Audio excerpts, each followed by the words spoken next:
چرا توی جلسه از پاپتا استفاده میکنیم و چطور این کار رو انجام میدیم. در واقع ما از پاپتا استفاده میکنیم چون یک راه غیر مستقیم و جذابیه برای بچه‌ها که بتونن احساسات عمیق و پیچیده‌شون رو کشف کنن و اونها رو بیان کنن. احساسات عمیق و پیچیده مثل ناامیدی، حسادت، خجالت و احساساتی که شاید اگر من بخوام از جانب خودم بگمش و ابرازش کنم برام سخت باشه، ولی وقتی پای پاپت میاد وسط از طریق اون بهتر میتونم اینها رو ابراز بکنم. یعنی من خجالت نکشیدم، این خجالت کشیده. حالا ببینیم وقتی خجالت کشیده چجوریه، چی کار میکنه، از چی خجالت کشیده. از طرف دیگه پاپت ها یه راه خیلی خوب و امن برای برقراری تعامل ارتباط با بچه هاست.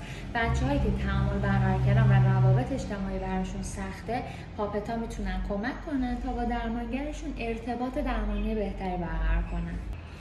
به جز این که پاپت ها یک راه امن برای ابراز کردن احساسات و تعامل برقرار کردن هستن، یک روش مناسب برای آموزش احساسات جدیدن به بچه ها هستن. همون احساسات پیچیده و شاید عمیقی که قبلا راجبش حرف زدیم، مثل حسادت.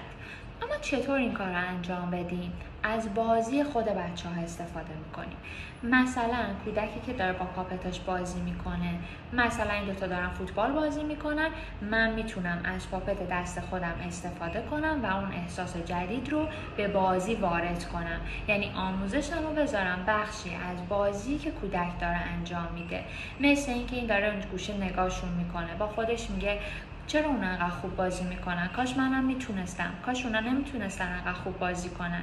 به نظر تو اسم این احساس چیه؟ این جملاتی که میگه مال چه احساسی هست؟ یا حتی همون احساس رو از ابتدا معرفی کنید و از کودک بخواید به نظرت باید چیکار بکنه با این احساسی که داره. اونجوری میتونیم پیشنهادات و فکرهای کودک رو بشنویم. اما بعضی وقتا پیش میاد که بچه‌ها راه‌های نامناسب پیشنهاد میدن. مثلا میگن بره بازی این دو نفر رو خراب بکنه یا بره باهاشون دعوا بکنه، توپو ازشون بگیره. اگر همچین راه حلایی دادن، وقتشه که ما به عنوان درمانگر فعالیتی که داریم انجام میدیم، احساسی رو که اون داره تجربه میکنه با رفتارش از همدیگه جدا کنیم. یعنی بگیم اشکال نداره اگر که حسودی کرده، طبیعیه، ما هممون بعضی وقتا حسودی میکنیم، اما اینکه بره توپشون رو بگیره اشکال داره. فکر میکنی چه راه دیگه‌ای وجود داره که میتونه امتحانش کنه؟ اینجوری فرصتی میدیم به بچه‌ها که از یک مسیر امن رفتارهای جدید رو تمرین کنن و رفتارهایی که سازنده نیست رو بهتر بشناسن.